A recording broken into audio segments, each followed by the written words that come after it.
I haven't been able to look at challenges, and I haven't been able to tell Molly how to look at challenges. Someone in the chat just asked us to say where we're from, Molly and I, because they only know us from previous desert buses. Do you want to... Where we're from, like, geographically, or like how we came to know Loading Ready Run? I think maybe where else they could find us. If there is such a way. But I don't know. Yeah, what's the parameters of the question? I'm from Long Beach, California, and I moved to Seattle, and Seattle's very near Victoria, where most of Loading Ready Run is. That's where I'm from. The question scrolled off of chat, so I can't see it anymore. I'm sorry, I can't. I mean, hey, well, what I've noticed is if we miss the question, then we just make up what we thought it meant. Oh, so the gist of the question. Yeah. Molly, you've been a musician for many, many years and performing on like you doing your own solo thing as well. Yeah, I went viral when I was a teenager and went, I don't want a job. This seems, it really was a recognition of like, I have an audience now. I should maybe try to capitalize on this. Agreed. And I've been figuring it out ever since. But yeah, I've been playing ukulele since 2005, perhaps. Played guitar from 2001 until I went, oh no, calluses are hard. I got short little fingies. How long have you been playing instruments, Beej? Oh God, we want to start with instruments? Intermittently throughout his entire life, he came out of the womb with a guitar in his hands. I knew it. I played violin from grade 4 to grade 7. No kidding. Cool. Yeah. I played keyboard for about a year. It wasn't piano lessons, I was taking keyboard lessons. But I don't really count that. And that was like when I was in grade 3 or grade 4, something like that. And I wasn't really into it, but they had violin at the school, and like you can just join that, and we'll get you a violin. And so I started doing that, and I was reasonable. Like I was always playing first violin parts, but it was also elementary school, so there's limits. But when I got into grade 7, band was an option, and I was like, I really want to do band, because when I saw that my brother could play, you're like, you can go play band, you can pick up a saxophone and do whatever. I'm like, yeah, I want to do that. So I asked for alto, tenor, or soprano, because they said, what do you want to play? And most kids would just write down saxophone and trumpet and drums and that kind of thing. And I'm like, my top 3 picks, alto, tenor, soprano. That's what I want to play. And they were like, well, his top 3 picks were saxophone, so now we have to give him a saxophone. I'm like, aha, I screwed all He y'all. knows the different saxophones. Yeah. And so my parents were lucky enough to find a almost brand new, still had all the corks and everything in the pads, but half price Yamaha student tenor sax. So I still have my own sax, which is really nice. And I've been playing that since I was, 13 years old. Wow. And I played that all the way through high school. I was in concert band.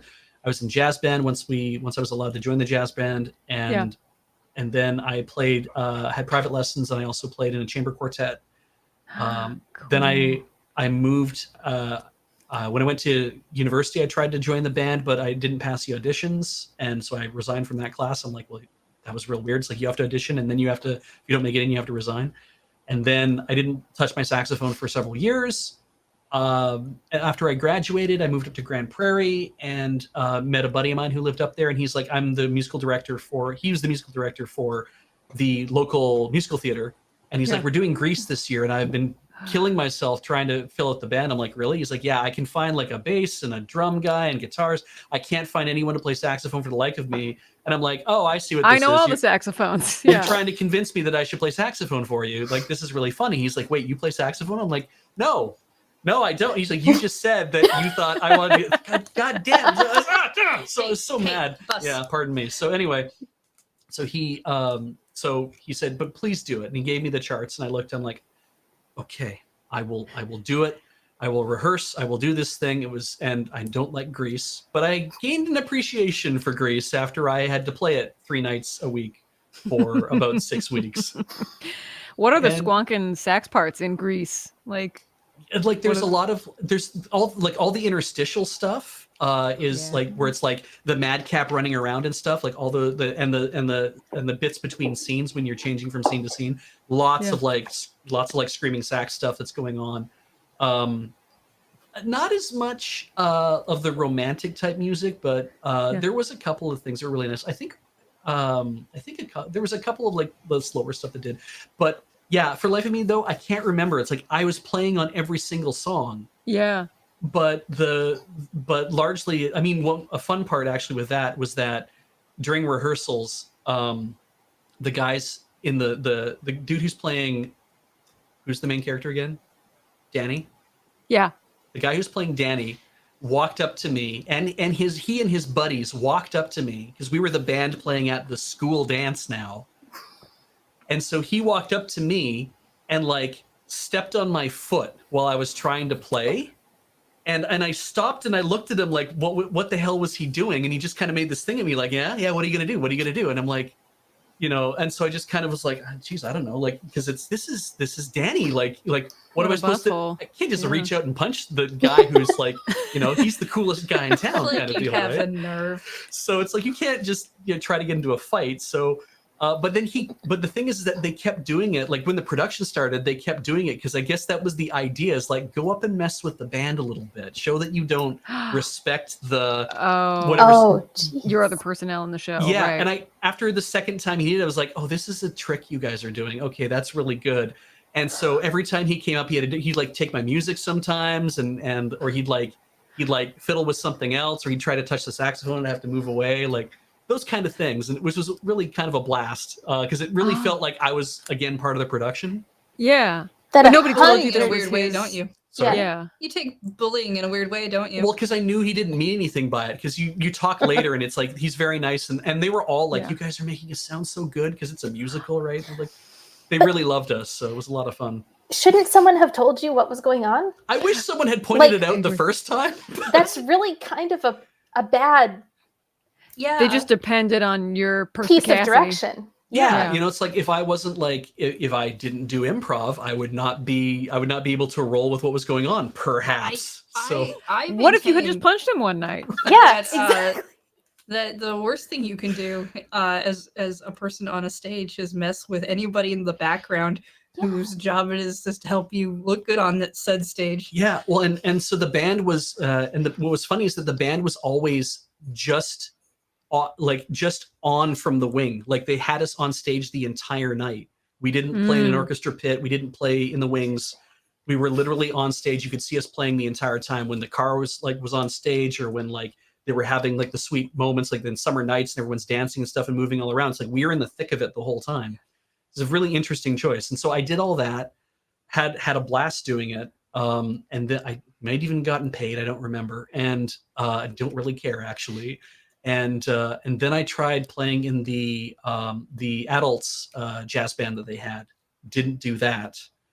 And I tried for a while, and it was just like after about 4 or 5 sessions, I'm like, I don't like this. I don't like having to practice every night. I don't like having to do a bunch of stuff. They were expecting way more out of me than I was willing to give them. So I was like, eh.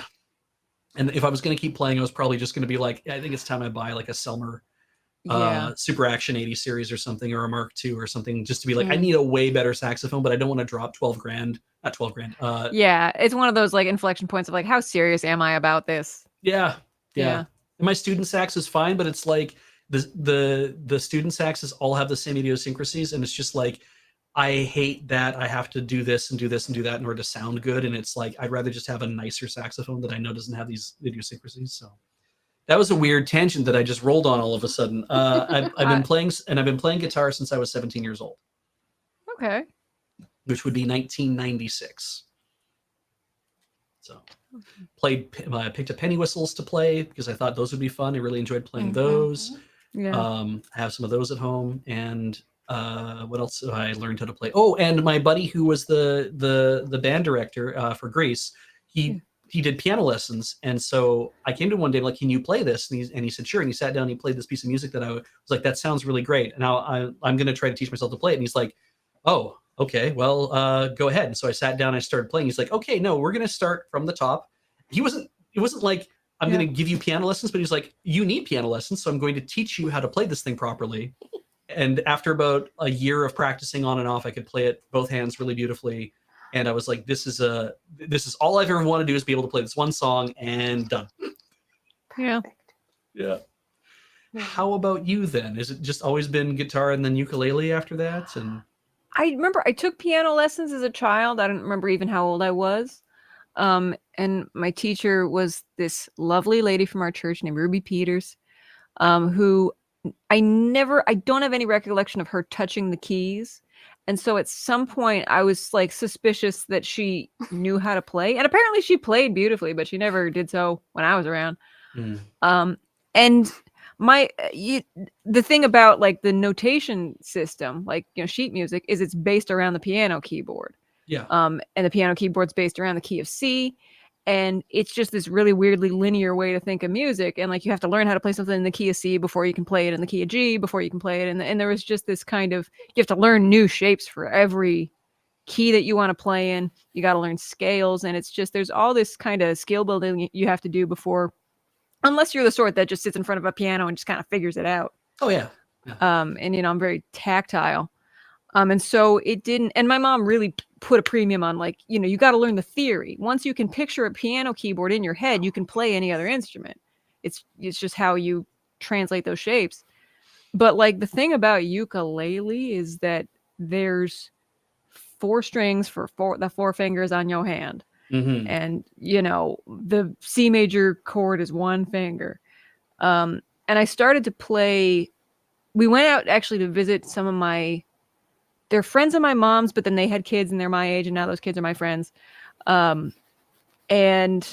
we visited them in Tennessee, and they had a whole room in their house just full of instruments.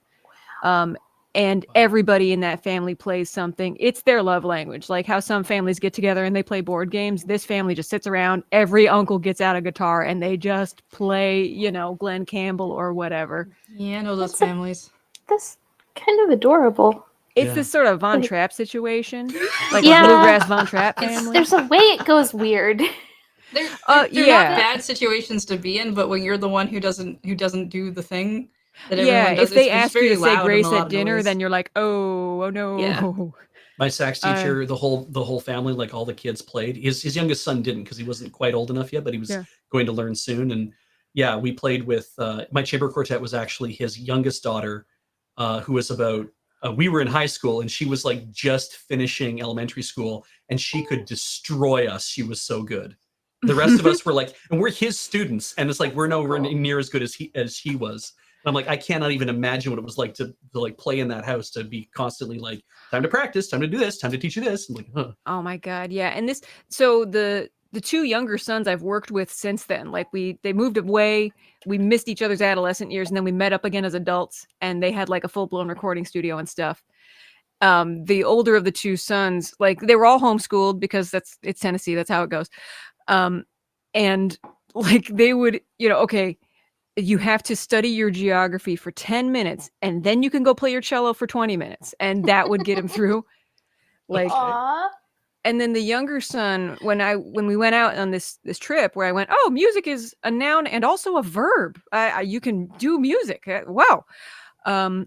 Because that was a revelation. But like the younger son was like 6, maybe. They called he was, just the babe. They just called him the babe.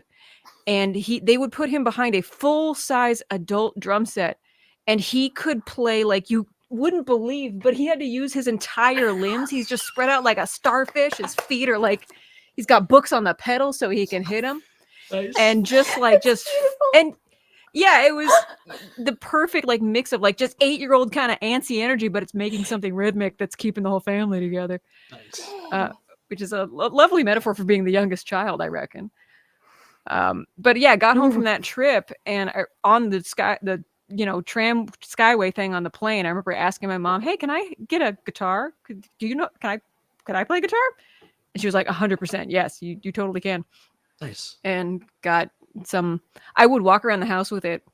And, when I was 10, I was the size I am now.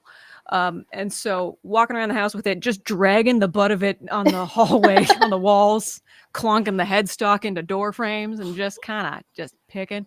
So you say they might have just got you a guitar that was slightly too big for you. Really? I mean, yeah, and it was, I picked it out. I don't remember why. I don't remember. I think it was just within the budget. I mean, at age 10, there is a chance that she could have grown into it. Might have been part of the thought.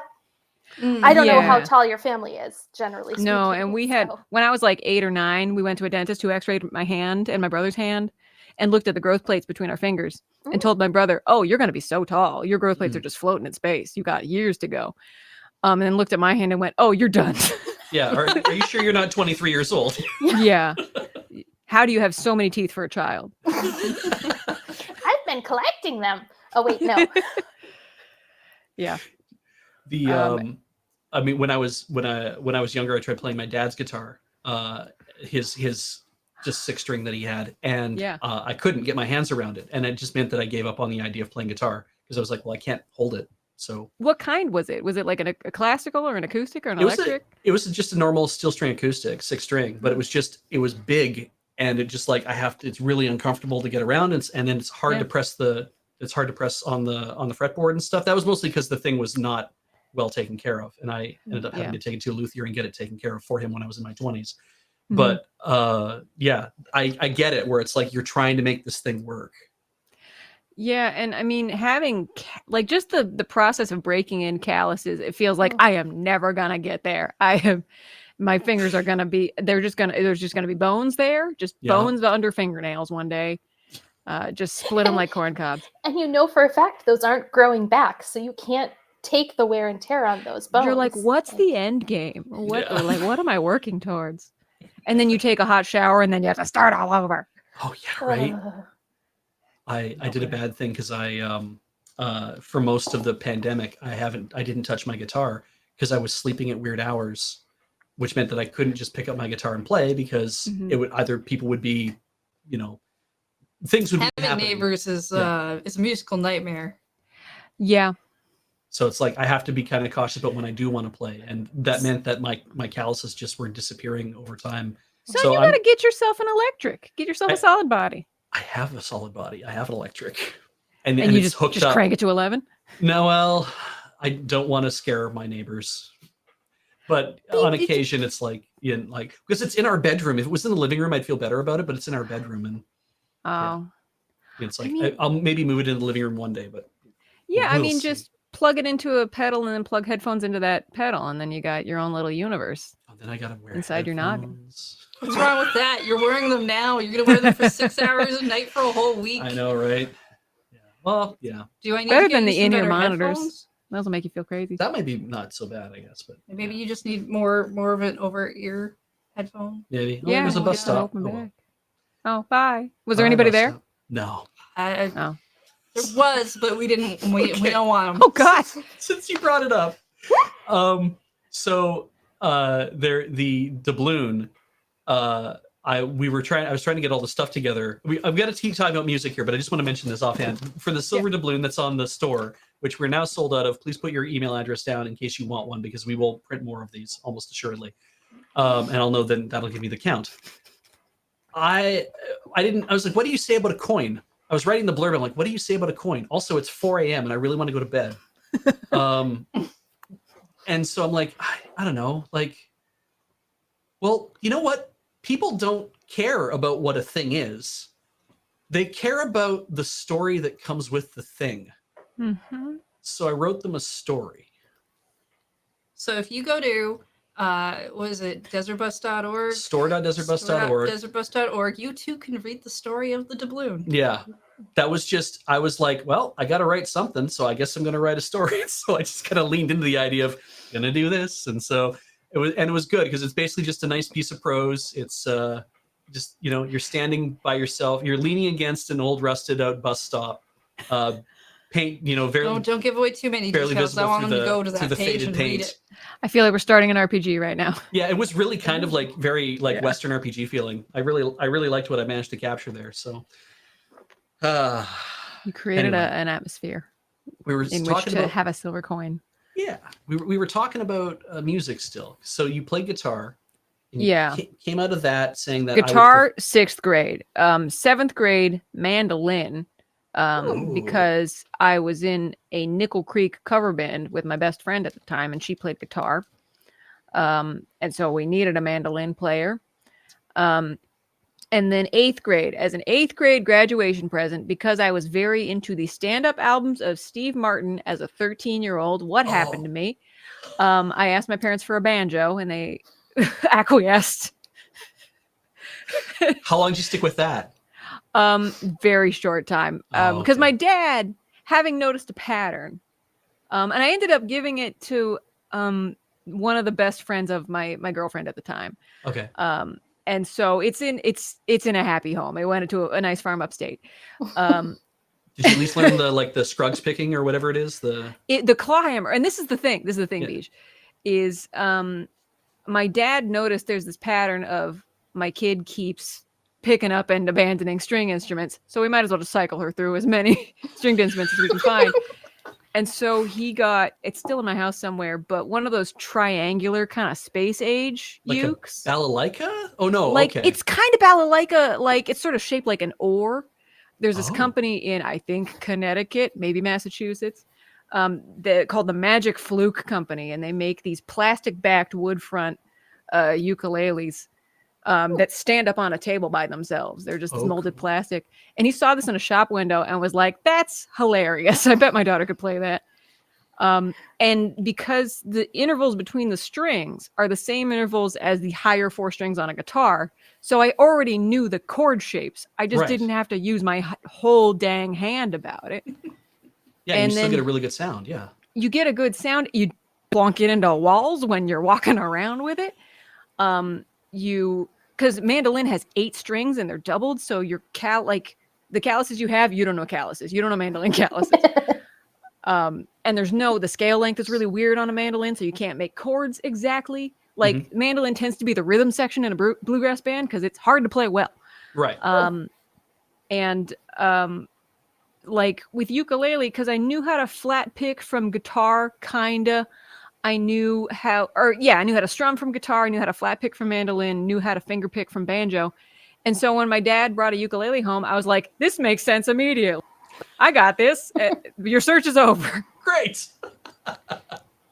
So if they had come in different order, do you think you would have reacted differently? Like you'd been like maybe abandon the uke a little faster, or no? And this is the captivating thing. There's pictures in chat right now.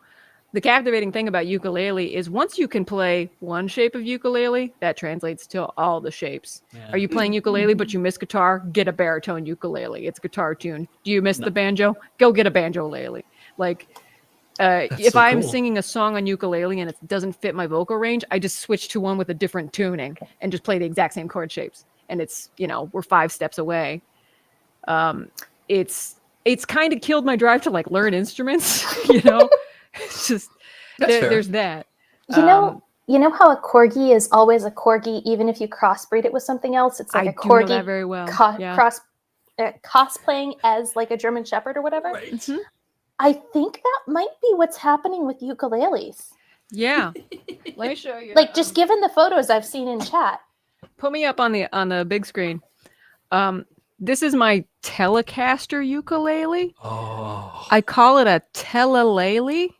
Oh, oh my goodness. It's very my cute. Telelele. Yeah, because my grandma had a corgi chihuahua mix. His name was Shorty. He was God's favorite mistake. Because it's the same sort of a thick neck and a dense little body. That's the feature, regardless of the mix.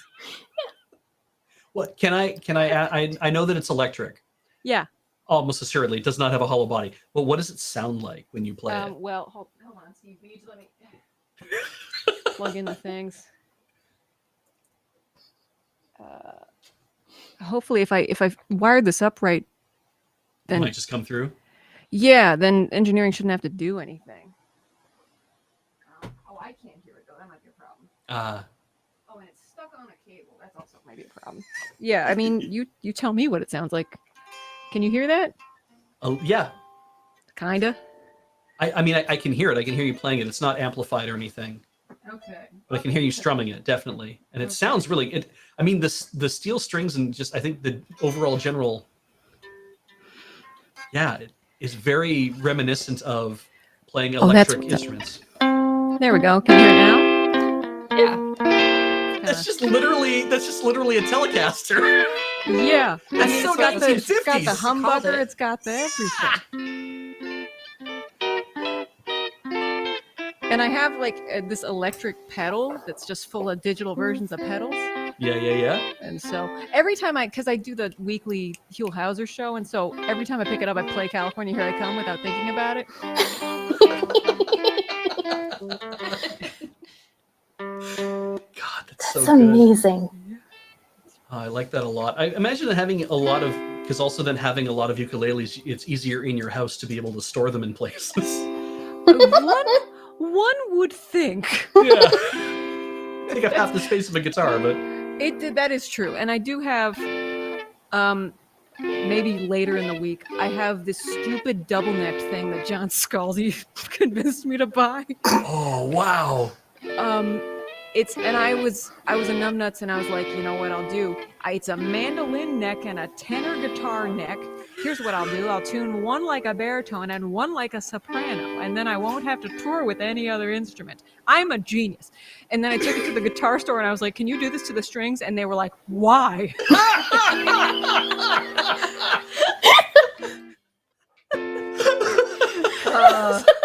Scared some people that day. You did. It's why so many people who do like custom instruments are like, I have to do this myself because I can't find a luthier who takes me seriously.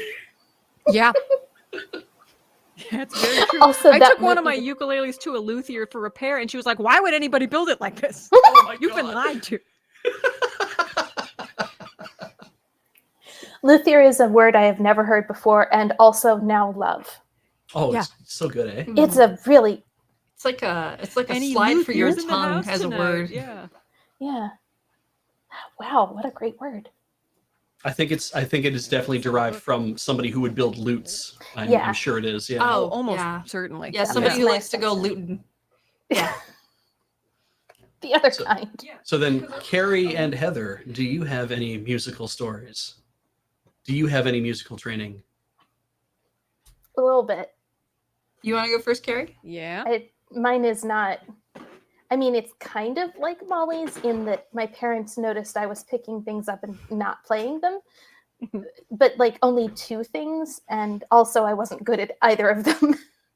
So, I had a friend in elementary who played the violin. Like in grade 2, she was playing a violin, and I thought that was really cool. But when I got to a place in school where where musical instruments were part of the curriculum, I went with flute and spent an unfortunate amount of time walking around my house with just like the top piece of the flute, trying to figure out the mouth posture for making the sound. Now I'm really good at blowing on bottles, but that's about it. So yeah, I learned the flute and played that for grade 5, 6, 7, and 8, Wow. and never managed to be anything approaching decent at it. The only like interesting fact I have from it is that the feather theme from Forrest Gump, I still remember the sheet music for like the first page of the sheet music was just an E or an E flat, just an E flat for like the whole first sheet. Oh, they used to do that to trombones in band, but yeah, nice to see the Yeah. flute's getting some abuse as well. It was a beautiful theme, but it was just all It was all clarinet. It wasn't you. yeah. It felt very strange. I didn't know what to think. But yeah, so I didn't have a good mouth posture, and I was not very good or dedicated to playing the flute. And I'm pretty sure it's still in a closet somewhere in my house, but I haven't touched it in a couple decades at least. And then I also was in choir. Oh. My brother was in like the good choir, the show tunes choir, the one where they dance and sing, and they like go places doing it. Wow. Yeah, he had a great voice, and I guess still does. I haven't heard him sing in a while. But my sister, I'm the youngest of 3, and my sister was also in choir and like good, like solid. She and I suffer from the same problem though, where on our own we cannot carry a tune, and even with accompaniment, I can't really. I'm basically tone deaf. Oh. Not like Yeah. If I practice something long enough, I can get it, but You don't come to it immediately. mm-mm.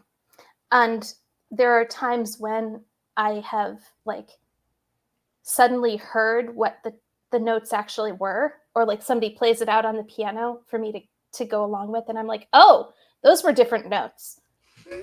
That's not a good trait to have as a musician. Ugh.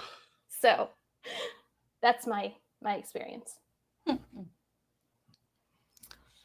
about you then, Heather? Well, like most people in my grade 3 class, we did recorder badly. I loved recorders. Recorders were fun, Yeah. but they were not. We you know, you go to they're like, this is what you'll need for your school supplies, and you're like, I gotta go to a music store. Oh, okay, and you go up to the counter, and you're like, I need a recorder, and they're like, what grade? You're in grade 3. Yeah, here's the standard plastic recorder that we give to all the grade 3s that you gotta buy. And it's like, okay, and then we made loud whistling noises. I remember when my sister did that. Played like a Skippity Doodah or something on it. A lot of like older Disney type songs that we played in class. And then eventually you get grade 5 and they're like, yeah, you don't need that recorder anymore that you've got your teeth marks just really gripped into. You can play with these classical guitars. Oh wow, really? I faked that. Okay. My teacher thought I was really good at guitar, but when you have a class of 30 students, you can fake strumming a guitar within the C very easily. So I got a great grade in that class. In high school, they had band as an option, and I really wanted to play clarinet because that's what all my friends were like. We're gonna go play, and they made you audition for band. And I could make the clarinet sound. So they would have let me play clarinet. But my parents were like, no, we can't afford that. Your mom has an old flute from when she was in band, when she was in high school. So if you can get the flute roll, you can play the flute. But Heather is not capable of making the flute noise, and therefore they were like, well, you can't come and play the flute in band. So I neither of those. You sell the flute so you can buy a clarinet. Well, that's not what we did. We kept the flute, and I never got a clarinet. It makes so but- much sense when you say it like that. Right? But later, my parents did buy a piano. Okay. I don't know exactly how that turned. I think we got it at like some sort of lot sale thing. And they got a piano, and then I got private piano lessons for like 3 years. I was pretty good at it. I quite liked it. And then I never did anything ever again. I remember when we were dating, actually, that we were visiting a one of her extended family's stores. That weird music / fairy statue store. Yeah, you could probably buy bongs there. I'm not entirely certain. Not that they would have told my parents. No, that would have been weird. They sold like guitars from people I've never heard of and keyboards from people I've never heard of, and your dad was kind of convinced that he was like, hey, what do you think of this? And you were like, it's a piano, like it's like a. Like, I love my dad, but he does this every single time there's anything worth buying. It's and like, it wasn't like, what do you think about this thing? You want it, huh? It was pretty cool, wouldn't it? It wasn't like it was an 800-pound upright piano that we'd have to put in our place. It was literally like a pro-size keyboard, right? Yeah. You know, what does Yamaha call them? Like clavier something or other. They have a name for them. I can't remember what they call them. Clavichord? Clavichord, maybe. I can't remember what they call that lineup, but it was an electric piano. Clavinova. That's what I'm thinking of. Thank you. Clavinova. And so Beautiful name for a girl. Yeah. So, but it was that style of thing. It wasn't the Yamaha. It was just some sort of off-brand thing. It was something they were selling. They were getting rid of cheap because they were maybe thinking of selling the store property or something weird. Do you want one of these? No, I have this weird thing where I go shopping with my dad, and he pokes at it like, "Do you want this?" And you're not sure if you say yes, if the answer's going to be like, "Cool," because I'm buying it for you, or I've already bought it for you, or yeah, it'd be pretty cool, wouldn't it? We're leaving now. Yeah. Like, it's always such a weird toss-up of a thing. But I was kind of like, I kind of want him to buy it because I wouldn't mind having a I- piano in my house to play with for a Yeah. while, Yeah. just to kind of be able to do a little of that again. But I was also like, but I'm not going to buy my own, and I No. don't really want to spend a lot of I don't want to have. I don't really want this in my house, but I kind of want it in my Well, house. I but mean, I'm- no, Yeah. he's you not were- buying it for me. you, So you and I were not living together yet. This Yeah. would have gone into the apartment building that I was living in. It would have been a hassle for me, which is why I said no to it. yeah, And I would have preferred just a straight up keyboard, something a little more portable in my very much more portable life at the time. yeah. But yeah, I liked piano a lot. If you want to know, like my current secret music sin is that Molly played the ukulele last year, and I was like, ukulele sounds cool. And then Corey was like, here, you can borrow mine, and I've had it in her closet for a whole year, and I've not touched it. You're wise not to reveal this information to me until just now. Here in front And of while all you're these away witnesses. from your closet, I see I'm up to your tricks. We will. I'm still borrowing that ukulele to this day. Yeah. Yeah, no, it's just it's that thing of like, I want to try that thing. It makes sound, and I want nobody to know. Can I be a ninja in a soundproof tiny box where no one can hear me? I mean, Play badly. I'm gonna say a thing now, and you can just kind of nod your head and be like, okay. But if you want to play together, I can retune No. up my mandolin, and we can try playing stuff together. No. I learned I don't want to play with you. I learned part of one song on a mandolin, and it was Take 5, which was a lot of fun to play. Ooh. Because why play anything with a normal key signature? I'll tell you what did it for me though. Molly called the ukulele a cat, and I was like, yeah, okay, sold. It's fine if you don't remember, Molly, because Yeah, Zeta no, Shift 'cause last it- year was a blur for me. No, it's all. I do like the corgi metaphor as well. That's very useful for all the Yeah. different sizes and shapes that a But- ukulele can be while still somehow being a ukulele. But yeah, I think we said that the ukulele is sort of the cat person instrument, very much in the way that the guitar is a dog person kind of Ah. instrument. Plus, you we can will- hold 'Cause it easily in your arms. And It fits in your lap. You can sit on the couch and Yeah. have it there. Yeah, it's also like a very portable, small Yeah. thing, and I gravitate It's not a whole more thing to to take it to the more- park. Yeah, I gravitate more towards things that are like, this will probably fit in my backpack, or like a backpack size shape kind of thing. Yeah. Like I was very struck by the idea of trying to get an ocarina for the longest time because of Ocarina of Time. Mhm. And then Yeah. if you look at like some of the neat stuff you can get them in like little necklace size shapes that Yeah. you put on strings and stuff, and that always just appeals a lot. They have a kind that's round and on Yeah. a necklace string that my sister got from a Renaissance festival, I think. So that was what I knew as an ocarina until I learned about Zelda and was like, The sweet oh, potato. Yeah. Yeah, Oh, the okay. bigger Classic bigger shape. one. yeah.